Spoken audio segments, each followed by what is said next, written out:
राजण्णा हे कर्नाटक काँग्रेसचे ज्येष्ठ नेते आहेत।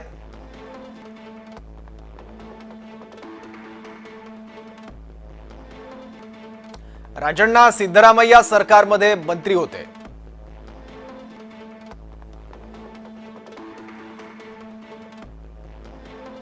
काँग्रेसी मंत्र्यांकडून राहुल गांधींचा विरोध, राहुल गांधींच्या भूमिकेशी विसंगत भूमिका त्यांनी घेतली आणि त्याचं बक्षीस म्हणून त्यांना आपलं मंत्रिपद गमवावं लागलं आणि मत चोरीचा मुद्दा निरर्थक असल्याचं राजण्णा यांनी म्हटलं।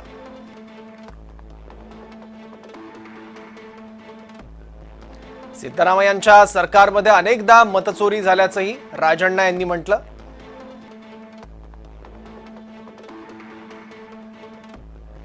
राजण्णांच्या वक्तव्यानं काँग्रेसमध्ये भूकंप आला आणि काँग्रेसमधला अंतर्विरोध देखील चव्हाट्यावर आला। मंत्री राजण्णा यांची काँग्रेस सरकारमधून आता हकालपट्टी करण्यात आली आहे। त्यांना आपलं मंत्रिपद गमवावं लागलंय।